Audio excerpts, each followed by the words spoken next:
नमस्कार, मैं हूं आपके साथ सुमित अवस्थी और आप देख रहे हैं अपना फेवरेट डिबेट शो हम तो पूछेंगे। वो शो जो आपके सवाल को आपके सरोकार तक न सिर्फ नेताओं तक लेके जाता है बल्कि उन आवाजों तक लेके जाता है जिनसे आप सीधे सवाल पूछना चाहते हैं। आज का बड़ा मुद्दा वो मामला जिसको लेकर देश में एक नई बहस छिड़ चुकी है। इशरत जहां इनकाउंटर मामला क्या फर्जी था? क्या इशरत जहां आतंकी थी या नहीं थी? क्या इशरत जहां के नाम पर कांग्रेस पार्टी नरेंद्र मोदी उस वक्त के गुजरात के मुख्यमंत्री जो वो थे उनको फंसाने की कोशिश कर रही थी? ये केस गुजरात सरकार के गले की फांस पहले बना हुआ था, लेकिन अब ये सत्ता से विपक्ष में पहुंची कांग्रेस के लिए जैसे फांस बनता जा रहा है। मोदी सरकार और उनकी पार्टी बीजेपी जोर शोर से इस मुद्दे को उठाने में और गरमाए रखने में जुटी हुई है। उसके निशाने पर यूपीए सरकार में उस वक्त के गृह मंत्री रह चुके पी चिदम्बरम साहब और कांग्रेस की लीडरशिप सीधे तौर पर है। बीजेपी कुछ पूर्व अधिकारियों के बयान के आधार पर यह आरोप लगा रही है कि उस वक्त की यूपीए सरकार ने गुजरात की तत्कालीन मोदी सरकार के खिलाफ इशरत के बहाने बड़ी साजिश रची। वह आरोप लगा रहे हैं कि यूपीए सरकार ने 2004 में हुई इस मुठभेड़ को फर्जी साबित करने की हर संभव कोशिश की।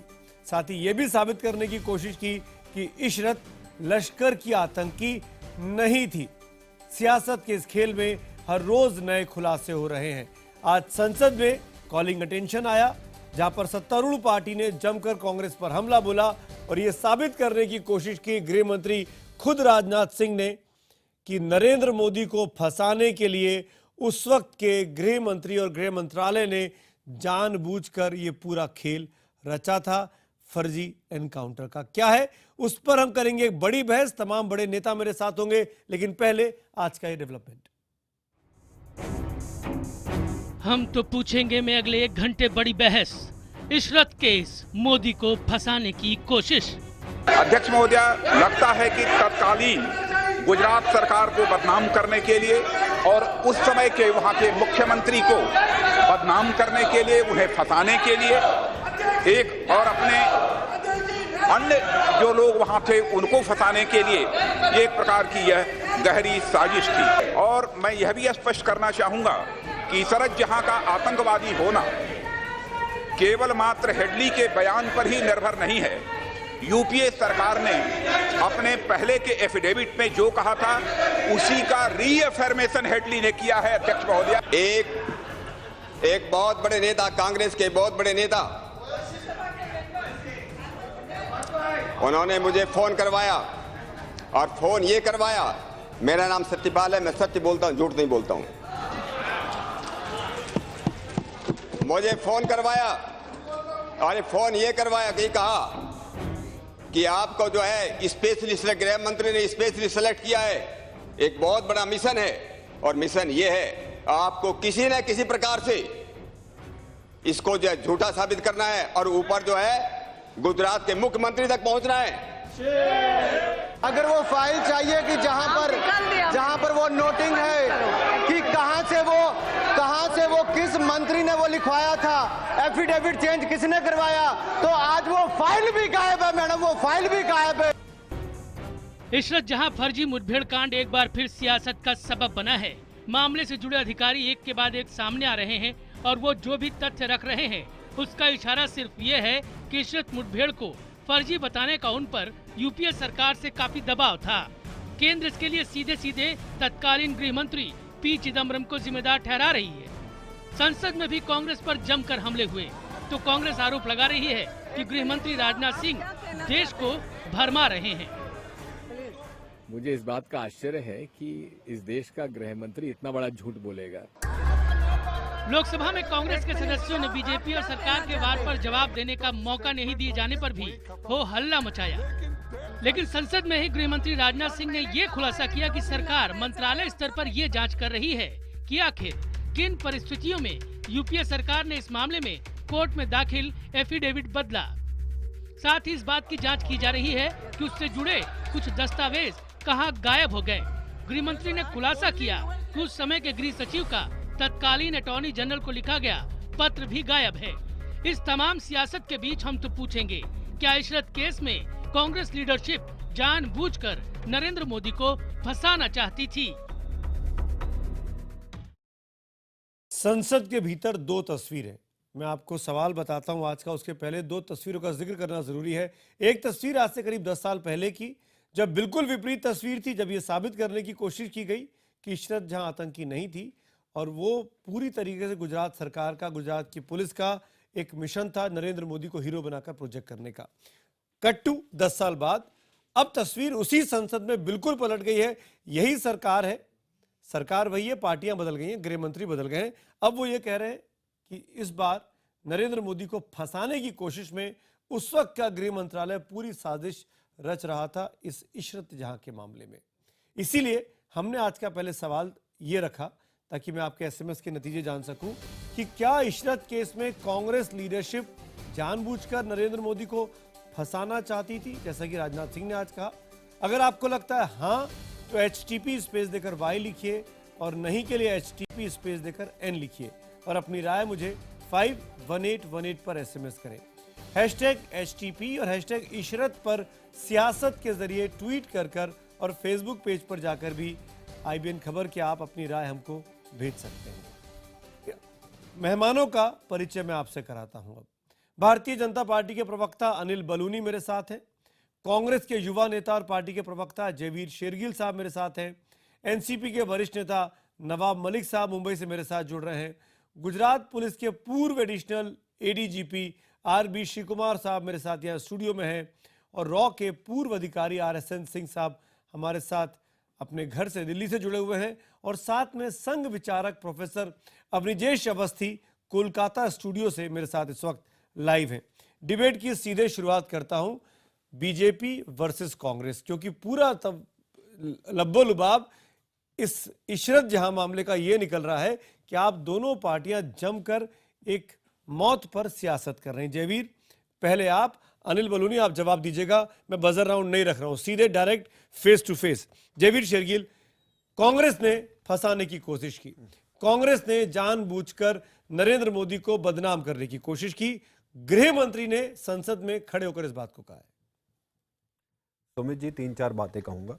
पहले, बीजेपी एक कानूनी मसले का राजनीतिकरण कर रही है और एक सनसनीखेज पैदा कर रही है।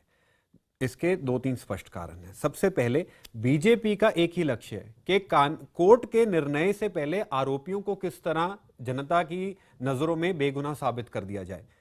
कानून, चाहे आज हमें अच्छा लगे बुरा लगे सुनने में, इशरत जहां आतंकवादी थी या नहीं थी, इसका फर्जी मुठभेड़ के मामले पे 0% असर है, कोई असर नहीं है। यह खबर आज नई नहीं है। 2004 में आपको भी याद होगा, यह खबर आई थी इशरत जहां, जब जमामत उद दावा ने कहा था ये हमारी बेटी है, तब भी ये सिर से चला था। आज राजनाथ सिंह क्या कहना चाहते हैं? क्या वो न्यायालय की सूझबूझ पे प्रश्न उठा रहे हैं? मेट्रोपॉलिटन मजिस्ट्रेट जिसने कहा ये फेक एनकाउंटर है, क्या हाईकोर्ट की मॉनिटर्ड इन्वेस्टिगेशन, कांग्रेस की नहीं, जिसने कहा कि ये फेक एनकाउंटर है, तो किसकी सूझबूझ पे उतारे? अब आता हूं एफिडेविट की बात पे। मैं वकील भी हूं, एक साफ बात कर लूं। कांग्रेस ने दूसरे एफिडेविट के द्वारा इशरत जहां को कोई चरित्र प्रमाण नहीं दिया, उसने सिर्फ यह कहा कि वो गुजरात पुलिस की करतूतों पे अपनी मंजूरी की मुहर नहीं लगाना चाहती। एफिडेविट मेरे सामने पड़ा है, भारतीय जनता पार्टी के पहले क्यों दिया फिर आपने ये? मैं पहले, अब एफिडेविट जब पहले दिया तब भूल गए थे कि इंटेलिजेंस ब्यूरो के इनपुट पर एफिडेविट दिया जा रहा है। एक महीने के भीतर आपने पलट दिया। सबसे अच्छा अहम सवाल उठाया आपने कि भारतीय जनता, और इसका जवाब साफ करेगा असलियत क्या। भारतीय जनता पार्टी 2 मुद्दों का मिश्रण करके जनता को गुमराह करना चाहती है। पहला एफिडेविट कहता था कि केंद्रीय सरकार ने इंटेलिजेंस इनपुट दी के LET के मेंबर हैं। दूसरा एफिडेविट कहता है कि कानून है कि कोई भी इंटेलिजेंस इनपुट निर्णायक सबूत नहीं होती। हमने ये नहीं कहा कि हमारी इंटेलिजेंस इनपुट गलत थी, पर उस सबूत के तहत गुजरात पुलिस, आपने अपनी बात को हल्का कर लिया। नहीं, मेरी बात पहले एफिडेविट के बाद दूसरा एफिडेविट को कहना और उसको हल्का कर देना, ये कहां तक जायज था? आप अपनी बात पे स्टैंड पे नहीं कायम रहे। सुमित जी, मुझे सिर्फ 30 सेकंड का काम दिए, ये क्योंकि कानून की नजर से भी एक टेक्निकल मामला है। समझाइए। सिर्फ आज हमारे कानून में कोई भी specific intelligence input conclusive proof नहीं माना जाता, हमें अच्छा लगे या बुरा लगे।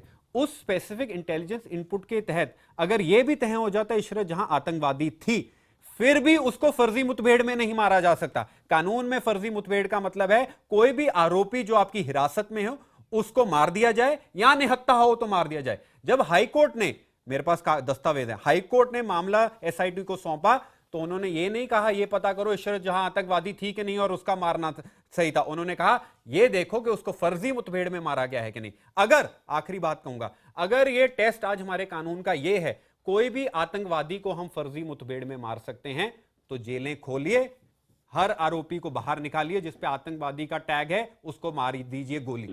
हमारे और दरिंदों में एक ही फर्क है, एक मिनट, हमारे और दरिंदों में एक भी फर्क है कि हम दरिंदों को भी कानून का हक, कानूनी प्रक्रिया के तहत बिल्कुल सजा देते हैं। वो सब चीजें पता है मुझे। आज भारतीय जनता पार्टी दुष्प्रचार फैला रही है आरोपियों को कानूनी प्रक्रिया से पहले। अनिल बलूनी जवाब देंगे आपकी बात, लेकिन आप मुझे और मेरे दर्शकों को कन्विंस करिए या इस बात को मान लीजिए कि पहला एफिडेविट आपने गलत दिया। बिल्कुल नहीं, आप मान लीजिए कि पहला एफिडेविट गलत था, दूसरा एफिडेविट ठीक था। कांग्रेस पार्टी दोनों एफिडेविट्स की जिम्मेदारी लेती है। एक एक उसमें शब्द कहा गया बिल्कुल सही था।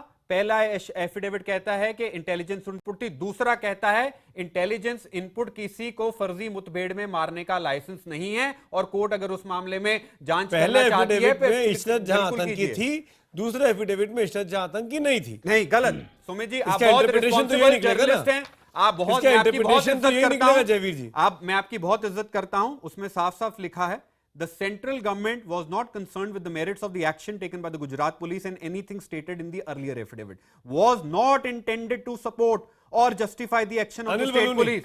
क्या गलत है कि अगर हमने कहा वो आतंकवादी थी इसका मतलब यह है कि उसको फर्जी मुठभेड़ में मार दिया जाए? अनिल बलूनी जवाब दीजिए, संविधान और कानून का क्या फायदा? जवाब दीजिए, आप भी जमकर राजनीति कर रहे हैं कांग्रेस को फंसाने के लिए। सुमित जी, मुझे मेरा आपसे अनुरोध है कि जितना समय शेरगिल जी को दिया उतना ही समय मुझे देंगे, क्योंकि मैं सारी बातों को एक एक करके जवाब दूंगा और जयवीर शेरगिल जितनी बात कहेंगे मैं विश्वास से कह सकता हूं, आपके दर्शक कहेंगे हर बात को मैं डिमोलिश कर सकता हूं, उनकी हर बात को गिरा सकता हूं, बता सकता हूं। बोलिए, जवाब दीजिए। सुमित जी देखिए, ये पूरा इशरत जहां का मामला काले अध्याय के रूप में इसलिए याद रखा जाएगा, ये कांग्रेस पार्टी जो आज असहिष्णुता के खिलाफ जो लड़ने की बात करती है, जो आज पुरोधा बन रही है डेमोक्रेसी की, किस तरह से चुने हुए मुख्यमंत्री और चुनी हुई सरकार को बदनाम करने के लिए कितना बड़ा षड्यंत्र कर सकती है, और षड्यंत्र भी कितना बड़ा कि एक आतंकवादी को देवी बना सकती है, इतना बड़ा षड्यंत्र कर सकते हैं किसी को फंसाने के लिए। अभी आप कहां साबित हुई कह रहे थे कि अभी कहां साबित हुई भैया, मेरे को बोलने दीजिए, फिर बोलिए। थी कि नहीं थी? नहीं, बिल्कुल देखिए, आतंकवादी साबित है। देश की जनता, अगर हम डिबेट कर रहे हैं तो आपके दर्शकों को तय करने दीजिए। अगर एक इनपुट आता है भारत की इंटेलिजेंस ब्यूरो, अभी डिबेट में तो हम दर्शक ही तय करेंगे सुमित अवस्थी जी। देखिए, इंटेलिजेंस ब्यूरो अगर एक खबर देता है गुजरात पुलिस को कि तो 4 आतंकवादी, 2 पाकिस्तानी आतंकवादी और 2 उसके भारत के सहयोगी उनके साथ में कुछ राजनीतिक लोगों की हत्या करने के लिए गुजरात आ रहे हैं, उसके बाद आईबी के इंटेलिजेंस इनपुट पर ये एनकाउंटर होता है और उनको मार दिया जाता है। आप देखिए, उसके कुछ घंटे के बाद लश्कर-ए-तैयबा के वेबसाइट पर कहा जाता है कि इशरत जहां शहीद हो गई। उसके बाद अगले दिन उनका जो मुखपत्र है गजवा टाइम्स, उसमें कहा जाता है कि हमारी एक आतंकवादी शहीद हो गई। उसके बाद 2013 में जब इन्हीं की सरकार थी मिस्टर शेरगिल जी की, उस वक्त एनआईए की जांच करने के लिए हेडली से पूछताछ करने के लिए एक टीम जाती है। हेडली कहता है हाँ, वो इशरत जहां वहां शहीद हुई है और जो मुजम्मिल लश्कर के कमांडर थे उन्होंने उसको रिक्रूट किया था। आप देखिए, एक से एक उदाहरण है, एक से एक बातें हैं, लेकिन कांग्रेस के अंदर इतनी असहिष्णुता है, किसी तरह से एक आतंकवादी को देवी बना देंगे क्योंकि गुजरात की सरकार को बदनाम करना था। इनका वैसे ही जमात-उद-दावा ने गजवा टाइम की खबर से अपने आप को अलग कर लिया था बाद में, ये भी आपको याद होगा। नहीं, देखिए सुमित जी, बिल्कुल सुमित जी, देखिए क्यों क्या होता है, कांग्रेस की और आतंकवादियों की भाषा कैसे मिलती है। देखिए, मणिशंकर अय्यर की भाषा जाके वहां कैसे होती है, कैसे ये ओसामा जी कहते हैं, कैसे ये गुरु जी कहते हैं, इनकी और पाकिस्तान की भाषा इतनी जगह पे मिलती है।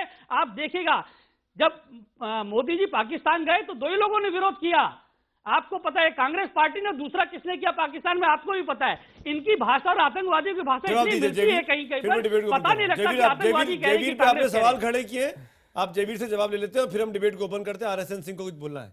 जी जयवीर। बलूनी छोटे जी, दो सवाल पूछूंगा आपसे बहुत स्पष्ट। पहले आप मुझे ये बताएंगे कि जो कार्रवाई कोर्ट में चल रही है वो इस बात की चल रही है इशरत जहां आतंकवादी है, या इस बात की चल रही है कि वो फर्जी मुठभेड़ में उनकी हत्या कर दी गई?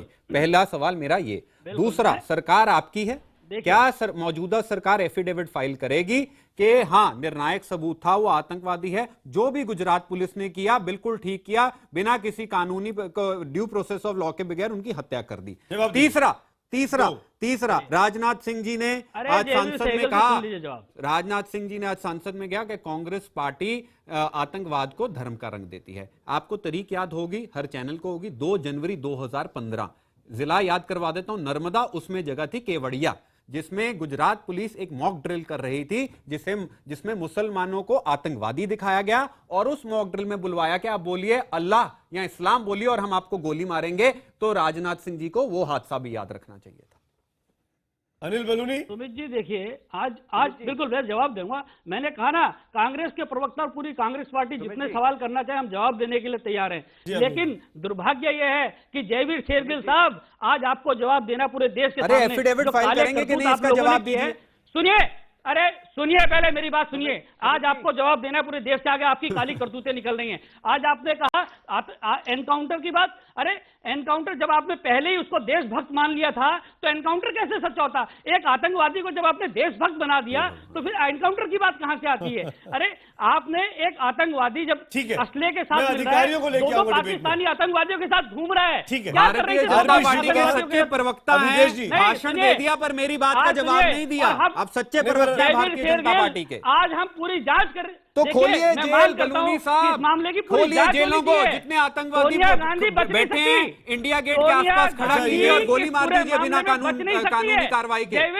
नहीं, अगर आप ये कह रहे हैं, मत दो वकील साहब, एफिडेविट सेंट्रल गवर्नमेंट का मेरे पास है, दस्तावेज लेके बात करता हूं मैं चैनल पे, वो कहता है इंटेलिजेंस इनपुट के तहत किसी का भी फर्जी मुठभेड़ नहीं करना चाहिए। हाउस में जाके ये हमारा संविधान और कानून कहता है। हाउस में कौन रोया था जाके? इशरत पर सियासत करते रहिए। बताइए तो सही, आप इस तरीके से काम करते थे? आप इस तरीके से हम फर्जी मुठभेड़ों पे केंद्रीय सरकार की मर्जी की मुहर नहीं लगाते थे, हम इसी तरीके से करते थे और गर्व है मुझे इस बात पे। हम मॉक ड्रिल्स में अपने मुसलमान भाइयों को आतंकवादी दिखा के अल्लाह अल्लाह नहीं चिल्लाते थे, गर्व है मुझे इस बात पे। बिहार की बेटी बना देते हैं हम दादरी के नाम पे दंगे नहीं करते, हम पाकिस्तान को शुक्रिया नहीं करते कश्मीर में चुनाव करने के लिए। हमारी सरकार आ गई है, अब असहिष्णुता का नया खेल किया। अब शैतान नहीं हमें सिखाएंगे कि गीता कैसे पढ़ी जाएगी। आप जयवीर जी, अनिल जी, पहले आप इस तरह की आरबीसी कुमार और आरएसएन सिंह, पहले आप सीबीआई से फंसवाते थे और तो आरबीसी कुमार और आरएसएन सिंह, मैं आप दोनों को स्क्रीन पे लेके आना चाहूंगा। पॉलिटिकल नवाब मलिक साहब, मैं 1 मिनट में आ रहा हूँ आपके पास इन दोनों से बात करके। नवाब मलिक और अवनीश अवस्थी दोनों बोलना चाह रहे हैं, मैं जानता हूँ, लेकिन आरबीसी कुमार, क्या इशरत जहां आतंकी थी, ये साबित हुआ था? आप तो वहां थे। बिल्कुल नहीं, इसमें एक बैकग्राउंड के बारे में कुछ बोलना मांगते हैं। ये एनकाउंटर्स, फेक एनकाउंटर्स गवर्नमेंट का पॉलिसी मुताबिक शुरू किया था, क्योंकि मैं एडिशनल डीजीपी इंटेलिजेंस थे अप्रैल से सितंबर तक। उस समय 2 बार चीफ सेक्रेटरी ने बोला थोड़ा मुस्लिम को एलिमिनेट करना चाहिए। ये मेरा 3rd एफिडेविट में नानावती कमीशन को दिया, कमीशन ने एक्सेप्ट किया। बाद में ये एनकाउंटर शुरू हो गया, मेरा ट्रांसफर का 1 महीने के बाद, और ये बंद हो गया वंजारा साहब और दूसरों का अरेस्ट के बाद। क्यों वंजारा साहब अरेस्ट? तो उल्टा सत्यपाल सिंह ने जो संसद में कहा आज, जो उस टाइम पे मुखिया थे एसआईटी के, कि मुझ पर दबाव था एनसीपी का और कांग्रेस के बड़े नेताओं का, मुझ पर दबाव था गुजरात के मुख्यमंत्री तक जांच को ले जाने का, और मुझे बहाना बनाकर कि मुझे गुजराती नहीं आती, मुझे इस कमेटी से हटना पड़ा, इस टीम को लीड करने से हटना पड़ा।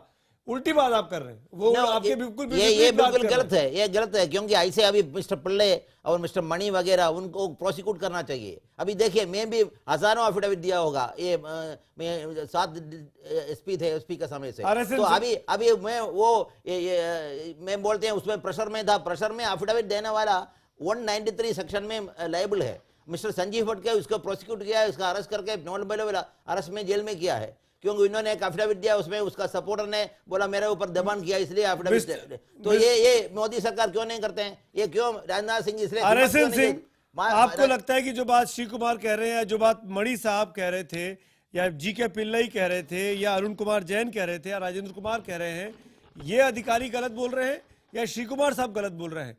वो लोगों ने बार बार कहा कि हम पे दबाव रहा, हमको बार बार कहा गया कि इस पूरे मामले को लेकर अपने बयानों को बदलने को लेकर बातें कही उन लोगों ने। वो हम सबको इतिहास पता है जो रिसेंटली हुआ है। श्री कुमार साहब का कहना है बिल्कुल उल्टा उनके, कि उन लोगों पे उल्टा मुकदमा होना चाहिए कि उन लोगों ने अपने बयान को क्यों बदला। सेक्शन 183 देखिए मैं तो ऐसे हिम्मत क्यों नहीं दिखाते नहीं गवर्नमेंट? नहीं आप, मैं इस नोट पे अपना टिप्पणी नहीं शुरू करना चाहता था, लेकिन मजबूरन करना पड़ रहा है मुझे। मैंने मिस्टर जीके पिल्ले के साथ उस समय से काम किया है जब मैं मिलिट्री इंटेलिजेंस डायरेक्टरेट में था, और उनसे मेरी काफ़ी ताल्लुकात थी। और मैं आपको बता दूं, और आप अपने सूत्रों से भी पता कर लीजिएगा, कि हिंदुस्तान में वो एक बेहतरीन ब्यूरोक्रेट्स में से एक थे, और जिसको भी होम सेक्रेटरी बनाया जाता है, आपको मालूम है वो अच्छा ही ब्यूरोक्रेट को बनाया जाता है।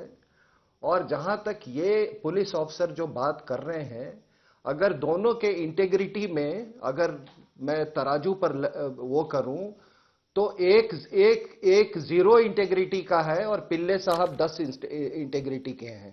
ये आदमी क्या बोलेंगे? इनका रोल मुझे मालूम है, इनका इसरो में क्या रोल था। What is he talking?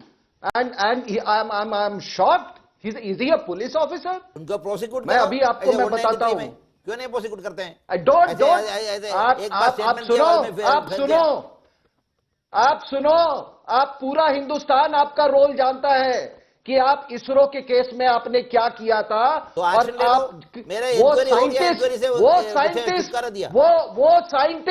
वो साइंटिस्ट आपको कभी माफ नहीं करेंगे, आपको कभी नहीं माफ करेंगे। इशू नहीं है, यहाँ का इशू नहीं है, वो तो क्लियर हो गया। ये इशू नहीं है तो इतनी बड़ी बात मत बोलो ना। वाजपेयी साहब के समय पर मुझे वाजपेयी साहब खुद मेडल दिया है। Who selected you for Indian Police Service? That is why you asking. Who made you an officer? So don't. You create more sound than fury than signifying nothing. Listen, the whole country knows you. Count down my arguments. The whole country knows about your patriotism. What you did with the ISRO and at whose behest. And now you are telling to prosecute those officers who have dedicated their lives to India. Dedication is not. Did you dedicate your life to India or some other country? But लेकिन RSN Singh साहब, मैं आपको RSN Singh साहब, नहीं, ये क्या पिल्ले साहब को उस वक्त नहीं बोलना चाहिए था। पिल्ले साहब को उस वक्त नहीं बोलना चाहिए था। अब तो कांग्रेस पार्टी ये कह रही है कि वो एक खास कॉर्पोरेट के लिए काम कर रहे हैं जो मोदी जी के नजदीक है, इसलिए उनके दबाव में काम करते हैं। साहब पहले I don't want to be in frame with this man. I don't want to be in frame with this man. मेरी आपसे बात होनी चाहिए। ठीक है, आप मेरे सवाल का जवाब दीजिए। आप मेरे सवाल का जवाब दीजिए। हाँ, नहीं, बात ये है कि ये इशरत जहां का जो केस जो है, ये केस ये नहीं है कि आगे नहीं होने वाला है। Proxy war is still on. ये देखिए, ये this is a part of that terror module. और ये police officer, he doesn't know the difference between internal security and law and order. Now let me tell you, 15 years intelligence को मुझसे क्यों रखा? Mr. Police Officer, I don't know. You attack my point, don't attack me. Doubts in that.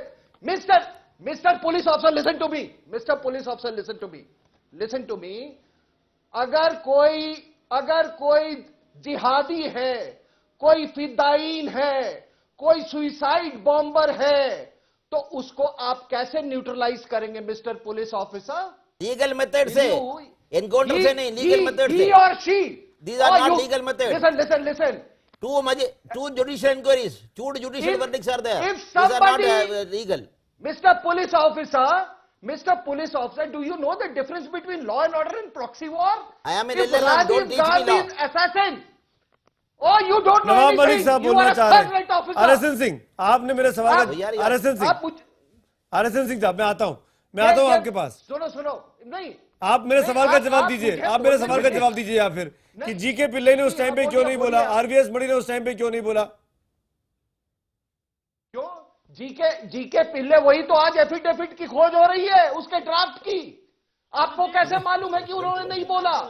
वो draft affidavit ले आइए, आपको पता चल जाएगा। वो तो खो गए। देखिए साहब, मुझे मालूम है मुझे मालूम है कि आप ये पूछिए इनसे कि एनआईए का पैरा 168 जो कि एफबीआई में के डिपोजिशन में हेडली ने बोला था, और इतना लंबा बयान अबाउट ये जो मॉड्यूल का हैंडलर था मुजम्मिल लश्कर तोयबा का, हिज मीटिंग विद ज़कीउर रहमान लकवी, उसने पूरी कन्वर्सेशन का ब्यौरा दिया है।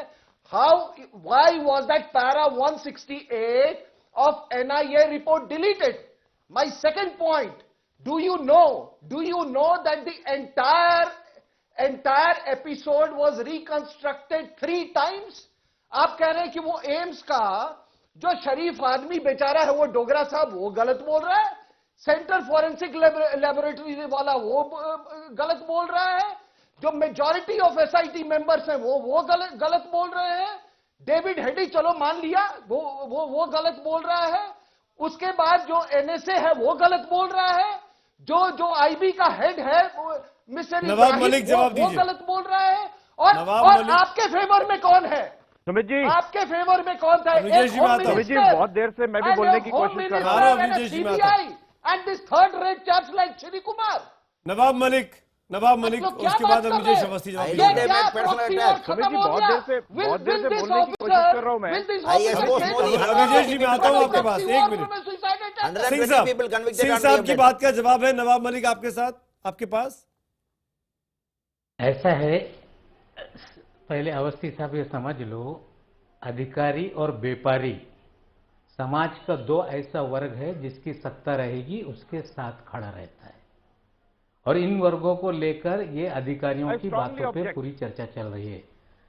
आई ऑलवेज यस सर बोलने वाले लोग जब सत्ताएं बदलती हैं अपना रंग गिरगिट की तरह बदलते रहते हैं, और पूरे देश के अंदर इन्हीं अधिकारियों को लेकर नई बहस देश में शुरू हो गई है। हिलाने वाले लोग सत्ता के सामने अलग तरह से बहस कर रहे हैं। पहले सुनने की ताकत रखिए, सुनने की ताकत रखिए, सुनने की ताकत रखिए। व्यापारी और अधिकारी ये सत्ता के गुलाम, सत्ता के बिना रह नहीं सकते, और ये आज बहस करने के लिए बाहर निकले।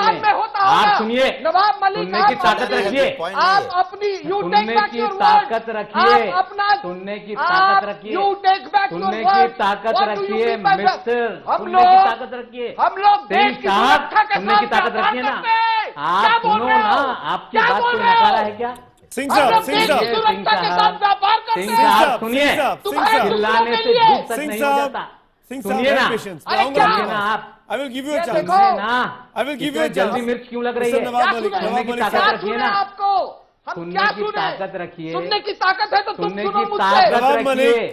अधिकारी और व्यापारी। नवाब मलिक आप मेरे सवाल का जवाब दीजिए। नवाब मलिक आप मेरे सवाल का जवाब दीजिए। किसी भी पार्टी में जा गुहार मत मचाइए, गुहार मत मचाइए, गुहार मत मचाइए। अरे सुनो, तुम चुप रहो, चुप रहो। ताकत रखिए ना, या किसी दूसरे को धमकी देना। गुहार मत मचाइए। सिंह साहब सिंह साहब मैं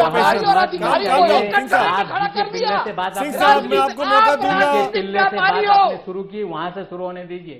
सुनने की ताकत नवाब मलिक, सुनने की ताकत रखिए, सुनने की ताकत रखिए। जीके पिल्ले से आपने बात शुरू की, सुनिए ना। अरे दुखती रख पे हाथ रख दिया और अधिकारी को ये एक शर्त ये कर दिए। मैंने, अरे तुम्हारे चंद टुकड़ों के लिए तुम देख क्या सकता है? आपकी कौन सी दुखती रख पे मैंने हाथ रख दी? क्यों गुहार मचा रहे हैं? दुखती रख पे हाथ रख दी, गुहार मचाने लगे। बात तो सुनिए ना, बात तो सुनिए। हम लोग मंत्री, नवाब मलिक साहब और सिंह साहब मैं आप दोनों से रिक्वेस्ट करूंगा, ऐसे डिबेट नहीं हो सकता है। प्लीज प्लीज प्लीज सिंह साहब प्लीज, सिंह साहब प्लीज, सिंह साहब please. I will not tolerate. You ask me, I can leave this debate. No, Singh साहब. You ask me, I can gracefully leave this debate. Singh साहब. But for God's sake, don't tell them to restrain themselves. ठीक है। नवाब मलिक आप मेरे सवाल का जवाब रखिए। Nawab Malik can I have Nawab Malik on the screen please? Producer Nawab Malik आप मेरे एक सवाल का जवाब दीजिए। Nawab Malik let's not get personal. Nawab Malik साहब बात करने दीजिए। निजी टिप्पणियां नहीं करते मैं सुनिए, उनको एक बात बुरी लगी, वो उनका पॉइंट था, आपको उसका सम्मान करना थी बस। बात रखने दीजिए। हम आप 2 मिनट रखिए बात, लेकिन मैं कह रहा हूं कि जानबूझ के किसी को तंग मत करिए। का मामला अहमदाबाद हाई कोर्ट में प्रलंबित है। सिंह साहब को वहां विटनेस बना दीजिए। यशपाल सिंह जी को, जो पूर्व कमिश्नर है, उनको वहां विटनेस बना दीजिए। सारे लोगों को विटनेस वहां बनाइए। और मैं तो कहता हूं राजनाथ सिंह जी से विनंती है कि फास्ट ट्रैक में मामला चलाएं और फैसला कोर्ट को करने दें। आज भारतीय जनता पार्टी पूरी तरह से, पूरा उनका तंत्र एक ही बहस में लगा है कि इशरत जहां आतंकी थी। कोर्ट के सामने मामला है, एफिडेविट फाइल करने का तीसरा कानूनी हक उनके पास है, वो रख सकते हैं। फास्ट ट्रैक में मुकदमा चल सकता है और कोर्ट फैसला कर दे कि क्या है, दूध का दूध पानी का पानी हो जाएगा। ये सिंह साहब को भी बोल रहा हूं, आप भी जाके वहां बन जाइए विटनेस, आपको कोई मना नहीं करता। आप इंटरव्यू करके उसमें एक एफिडेविट अपनी तरफ से फाइल कर सकते हो, जी के पिल्ले भी फाइल कर सकते हैं, सरकार नया एफिडेविट फाइल कर सकता है। लेकिन पूरे देश में क्या गुहार मचा रहे हैं, कोर्ट के सामने जाइए ना। मुझे बुलाया गया तो मुझे जाइए ना, आप आओ ना विटनेस बन के, आपकी तो खास घास पाठ है। आप इंटरव्यू कीजिए ना, आपको ज्यादा मालूम है, आप बड़े जानकार होने के नाते अपने ऊपर लगे इल्जामों से बचने के लिए तीसरा एफिडेविट आना चाहिए जो भारतीय जनता पार्टी की सरकार की तरफ से। अब है सीआरपीसी में जहाँ पे तमाम अधिकारियों के बयानों के आधार पर बीजेपी के नेता तय हो जाए, जीके पिल्लई, आरजेएस बड़ी, राजेंद्र कुमार ने जो बातें कही है काम किया जा रहा है कि ये सही बोल रहे थे और जहाँ आतंकी थी। अब निजेश अवस्थी सुमित जी, मुझे बोलने का मौका तो दीजिए ना। आप स्क्रीन पे बोलिए आप। हाँ सुमित जी, मेरा आज ये बिल्कुल निष्पक्ष और निरपेक्ष होकर के कहने का मन कर रहा है कि अगर ऐसे केस में भी, ऐसे मसले पर भी इस तरीके से तमाम राजनीतिक दल या राजनीतिक दृष्टि से विमर्श होगा तो देश के भविष्य के लिए, देश की सुरक्षा के लिए बहुत खतरनाक है। एक बात कम से कम ऐसे मसलों पर जहां देश की सुरक्षा का मसला हो, तब हम वैयक्तिक राजनीतिक महत्वाकांक्षाओं और स्वार्थों को एक तरफ रखना चाहिए, पहली बात। दूसरी बात, मैं नवाब सिद्दीकी साहब से यह अनुरोध करूंगा कि जो उन्होंने व्यापारियों और अधिकारियों के बारे में बोला है, उससे बहुत ज्यादा गंदी राय इस देश के लोगों की राजनेताओं के बारे में है, बहुत ज्यादा खतरनाक राय है। अगर उस राय के बारे में अगर आपको मालूम चले तो शायद आपको शर्म आएगी। किसी भी जनरलाइज स्टेटमेंट देना कि अधिकारियों ने, अगर आपको स्वीकार नहीं है। नवाब जी आप जब बोले थे मैं बीच में नहीं बोला था। आपको जो जवाब देना हो आप दीजिएगा, लेकिन आप बीच में नहीं बोलेंगे। एक बात, इसलिए आप जनरल स्टेटमेंट मत दीजिए। जनरल स्टेटमेंट किस तरीके से राजनेता अपने पक्ष में अधिकारियों को मिसयूज करते हैं, और यहां तक कि अभी तो सामने आई है कि सिगरेट से जला करके स्टेटमेंट लिया गया।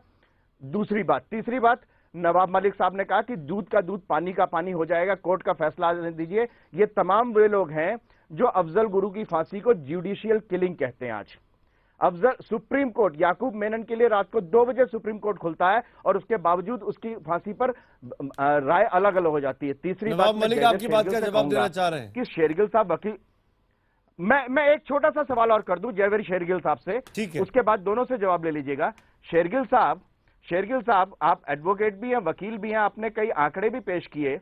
मुझे एक बात बता दीजिए कि इस देश में इशरत जहां के अलावा कितने एनकाउंटर हुए और उनके लिए मनमोहन सिंह, पी चिदम्बरम या सरकार ने कितने बार एफिडेविट बदले और कितनों के उन्होंने चिंता की? मुझे आंकड़े चाहिए।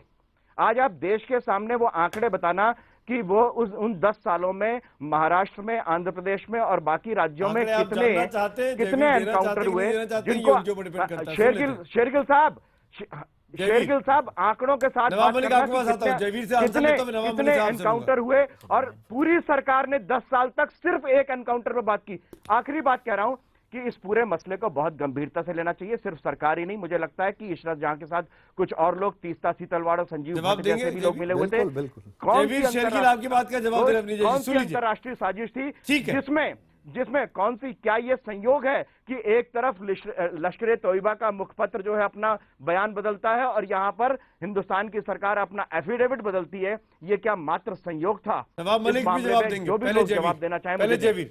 ठीक है जयवीर, 3-4 बातें ऐसा है अवस्थी साहब, आप संघ के मामलों के जानकार हैं। आपने कहा कि अफजल गुरु की फांसी को जुडिशियल किलिंग ये लोग बोलते हैं, याकूब मेमन की फांसी का विरोध करते हैं। ऐसा हमने कभी नहीं किया। आपकी सोच है, आप लोगों पे थोपने का काम ना करें। एक मैं अजीत जहां पवार तक के फेक बारे में एनकाउंटर का मामला है, जरा बात होने दीजिए, बात होने दीजिए। अधिकारियों के और व्यापारियों के बारे में बोला था, बात होने दीजिए अवस्थी साहब। संघ के लोग झूठ बोलकर गोबिल नीति चलाकर लोगों को गुमराह नहीं कर सकते। सुनिए पवार के बारे में नहीं बोला था, जो उन्होंने सुनने की ताकत रखिए, क्षेत्रों में जाकर के बांध में पानी ना होने के लिए कहा। मैं नहीं बोला था, प्रचारक मैं नहीं चाहता था ये ना, झूठ के प्रचारक सुनने की ताकत रखिए। पवार के बारे में कुछ बोलूं नहीं, सुनने की ताकत रखिए ना। झूठ के प्रचारक क्यों डिस्टर्ब कर रहे हैं मुझे? मेरा ये कहना है, नहीं मैं झूठ का बोल रहा हूँ। आप कहिए कि अजीत पवार ने नहीं कहा था। जरा सुनने की ताकत रखिए। अजीत पवार ने नहीं कहा तो बोलने नहीं देता। काम ही झूठ बोलना है। आप संघ मामलों के जानकार हैं तो सबसे बड़े प्रचारक यंत्रणा के बहुत बड़े किस बात के लिए माफी मांगी? सदे हुए खिलाड़ी हैं। अजीत पवार ने किस बात के लिए माफी मांगी थी? जरा सुनिए ना। अजीत पवार ने किस बात के लिए माफी मांगी थी? नवाब मलिक, जरा सुनो। नवाब मलिक, आपने कल भी नवाब मलिक अगर कल भी कोई जैश ए मोहम्मद, लश्कर ए तोयबा, हिजबुल मुजाहिदीन का कोई आएगा, ही और she will be killed. Nawab Malik को आगे बढ़ाने से झूठ सच नहीं हो जाता। सुनो, सत्ता के सामने झुकने वाले अधिकारियों, सुनिए for all times to come. Nawab Malik, we cannot consign this nation. We cannot consign to the nation to the whims of people like you.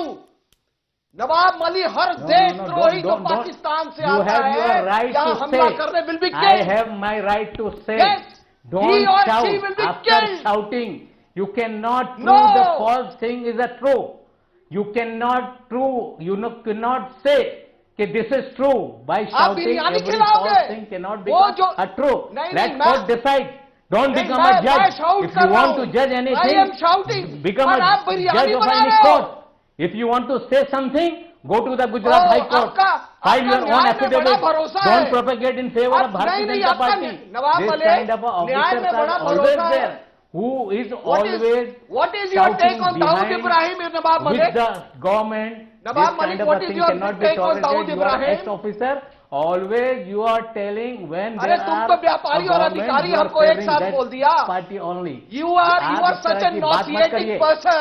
If it had not been for the anchor, I would have walked away. 2014 के बाद GK तुम अधिकारी और व्यापारी बोलते हैं। I would have walked out from this. तो court का फैसला होने दीजिए ना।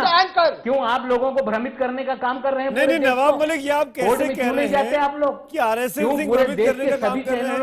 कुछ अधिकारी सामने आए हैं, उन्होंने बाकायदा कैमरे के सामने आके, अखबारों के सामने आके इंटरव्यूज दिए हैं।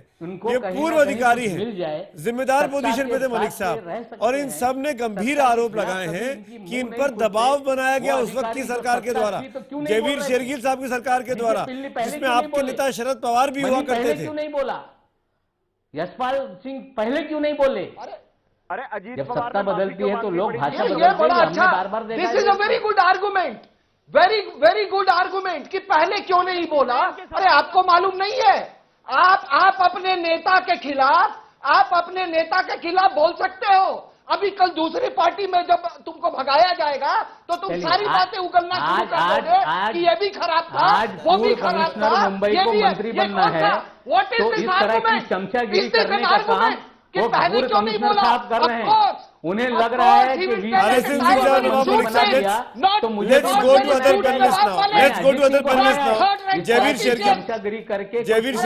जयवीर शेरगिल बोलना चाह रहे हैं। जयवीर आप जवाब देना चाहेंगे? ब्रिजेश जी ने आंकड़े मांगे आपसे कुछ, आप किसी और कितने और एनकाउंटर में एफिडेविट बदलेगा 2004 से 14 के बीच? कमिश्नर पार्लियामेंट को सबसे पहले जयवीर सिंह साहब, सबसे उम्र में छोटा हूं, आप सबसे उम्र में छोटा हूं, हाथ जोड़ के निवेदन निवेदन करता हूं कि मुझे अपनी बात रखने का मौका दे दीजिए। 3-4 बातें कहूंगा, उसके बाद जो मुझे काउंटर करना चाहते जरूर। एक नया ट्रेंड शुरू हो गया है कि आवाज उठाओ, जितनी आवाज उठाओ उतने आप ज्यादा राष्ट्रवादी। राष्ट्रवाद के नाम पे कानून को हाथ में ले लो, आरोपियों को कचहरियों में पीटो, राष्ट्रवाद के नाम पे संविधान को भूल जाओ और अपने जोशो फिरोश में उस इंडियन पीनल कोड को भी भूल जाओ जो कहते हैं हर कैदी, हर आतंकवादी को भी कानून के तहत ही सजा मिलेगी और फर्जी मुठभेड़ की नहीं। दूसरी बात, आपके आंकड़े मांगे उसका जवाब दूंगा। सबसे पहले 2 एफिडेविट्स की बात कह दूं और जीके पिल्लई साहब की। आश्चर्य इस बात का है, ब्यूरोक्रेट्स मैं नहीं हूं, आपको पता होगा एक सर्विस रूल और बिजनेस रूल कहा जाता है अवस्थी जी। कोई भी, मैंने किसी को टोका नहीं, कोई भी ब्यूरोक्रेट अगर किसी बात से असहमत है उसको उस पे अपनी फाइल नोटिंग पे अपना डिसेंट रिकॉर्ड करना पड़ता है। अगर जीके पिल्लई जी ने नहीं किया, चाहे दबाव था, नहीं मतलब वो अपने कर्तव्य की तरफ सच्चे नहीं थे और दबाव में आके अपना कर्तव्य भूल गए। दूसरा, 3 तारीख, सर मैंने आपको नहीं टोका, आप बोलेंगे मुझे, आप वो फाइल में सर आप मुझे टोकेंगे, आप मुझे कहेंगे, मुझे नीचा दिखाएंगे तो आपकी बात सच्ची नहीं हो जाती। आप बोल लीजिए। लेकिन नहीं बताइए।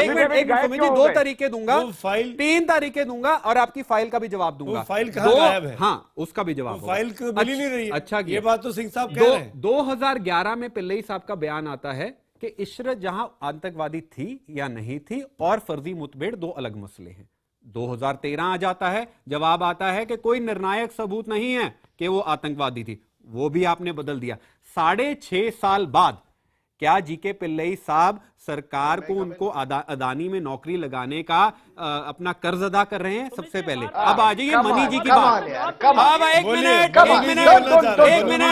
मिनट, मैंने आप सबसे हाथ जोड़ के बड़ी इज्जत से दूसरा, यही मनी साहब है, बलूनी जी, नहीं यही मनी साहब है जिन्होंने कहा था Bharatiya Janata party parliament attack की जिम्मेवार है और ये ऑर्केस्ट्रेटेड अटैक था, उस पे भी इन्वेस्टिगेशन कीजिए।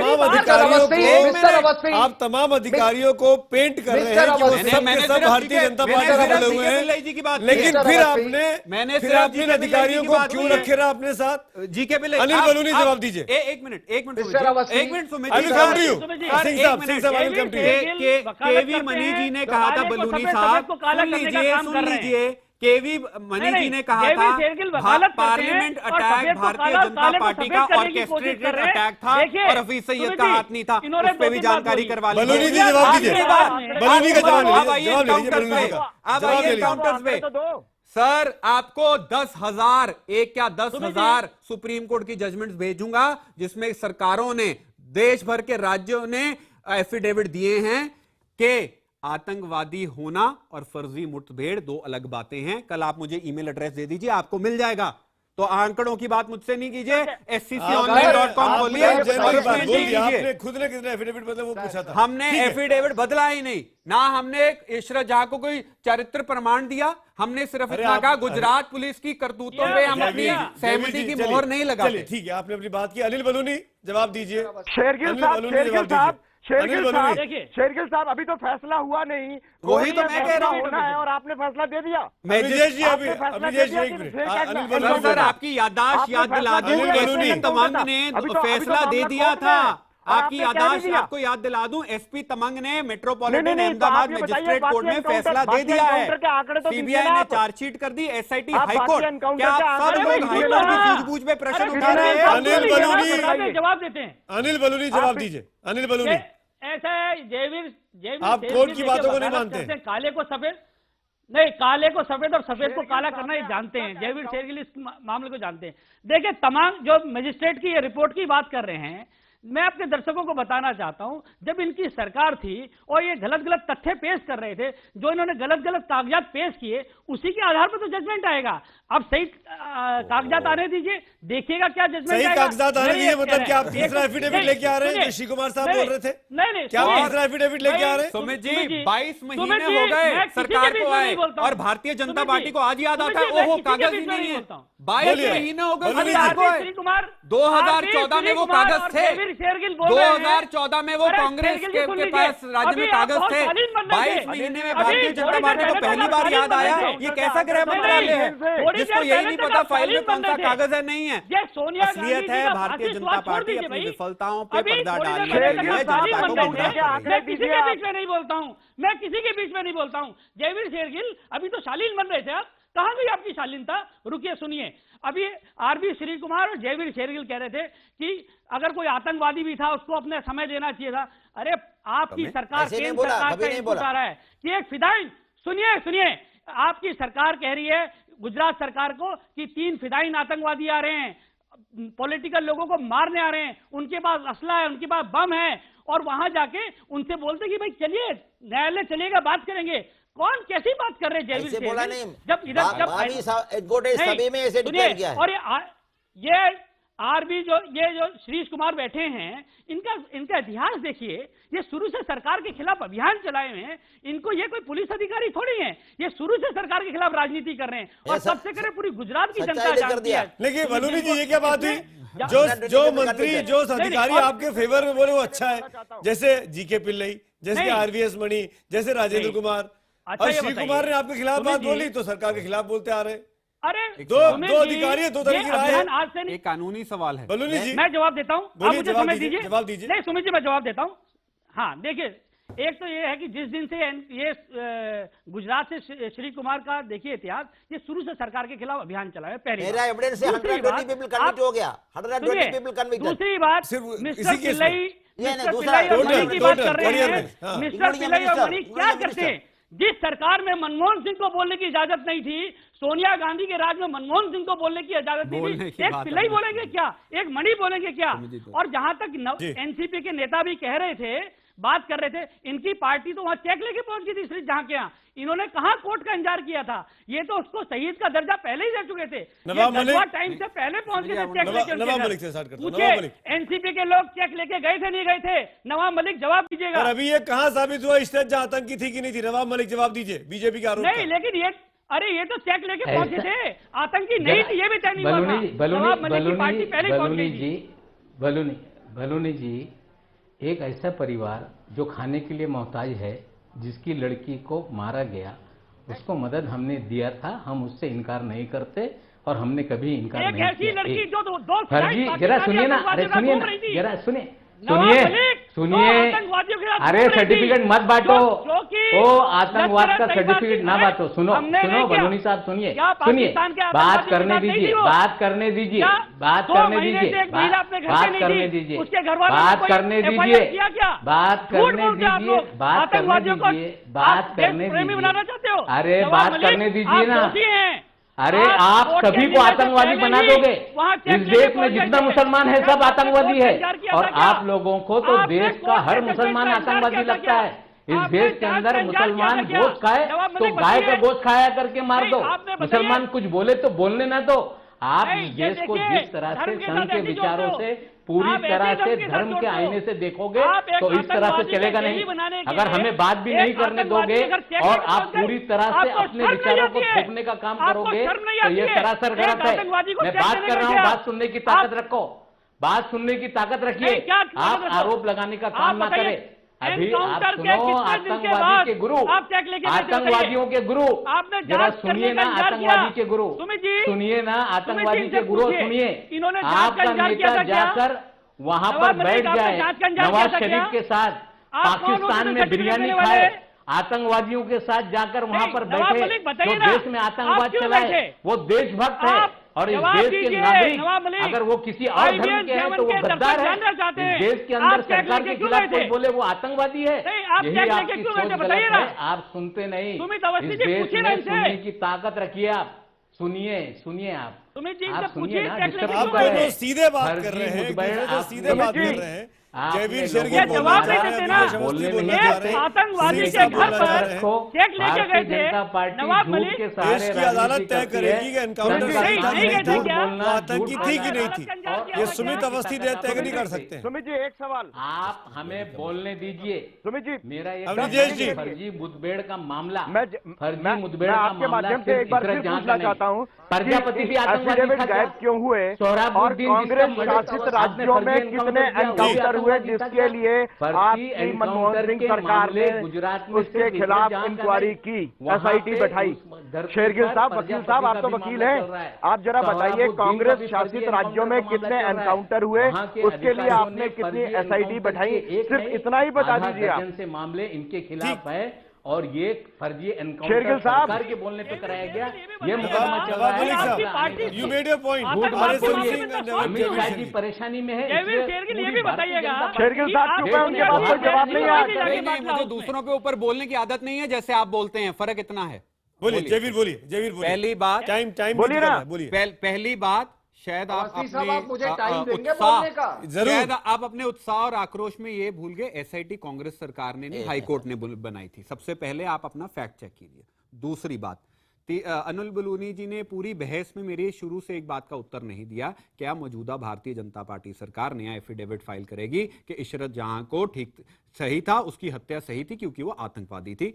दूसरी तीसरी बात, 22 महीने हो गए, भारतीय जनता पार्टी को आज याद आया फाइलें नहीं है। ये कैसा गृह मंत्रालय है जिसको ये नहीं पता कि उनकी फाइलों में कौन सी है कि नहीं, और आज ही क्यों संसद ने उठाया? नहीं, और आखिरी बात, अब आखिरी बात करूंगा, नॉट रिपीटेटिव, आखिरी बात करूंगा। हमें समाज को ये सोचना चाहिए, बलूनी जी आप बात नहीं, बात होती है हम में और दरिंदों में फर्क नहीं रह जाएगा क्या राष्ट्रवाद के नाम पे कानून को अपने हाथ में लेना शुरू कर देंगे? अरे भाई सवाल लिया तो जवाब भी ले लो ना। सिंह साहब, मैं बोलूं? बिल्कुल बोलिए। आंकड़े नहीं बताया, मैं बोलूं? अरे आपको कल ईमेल कर दूंगा। आप बोलिए, आप बोलिए, सिंह साहब आप बोलिए। जयवीर एक मिनट, जयवीर जी, बलूनी जी एक मिनट, सिंह साहब बोल रहे। देखिए, ये नवाब मलिक ने 2-4 बातें उठाई। एक तो ये धर्म से जोड़ दिया इन्होंने आतंकवाद को। अरे कौन कहता है, क्या माओवादी क्या है? वो मुसलमान है, वो हिंदू है। राजीव गांधी को किसने मारा? वो भी हिंदू था। तो प्लीज ये घटिया बातें बीजेपी के नेताओं को समझाइए। करें तो है नहीं, अरे चुप रहो, सुनो मेरी बात को अच्छे से। दूसरी बात मैं दूसरी, देखिए, ये जिस दिन ये हल हो जाएगा इशरत जहां वाला मामला, 2004 और 14 के बीच में जितनी यहां पे टेररिस्ट अटैक्स हुए हैं वो सारा ऑटोमेटिकली अनरावेल हो जाएगा। और आपको यह पता चल जाएगा कि चाहे वो वाराणसी हो, चाहे अजमेर शरीफ हो, चाहे सरोजनी हो, चाहे पटना में assassination का attempt हो, एक factually wrong. My advice, go to mha.gov.in, compare terrorist attacks from 2014, 4 to 14 and 14 to 15. Number of civilians killed, number of terrorist infiltrations. You will get your answer. किसने करवाया था? mha.gov.in से 2।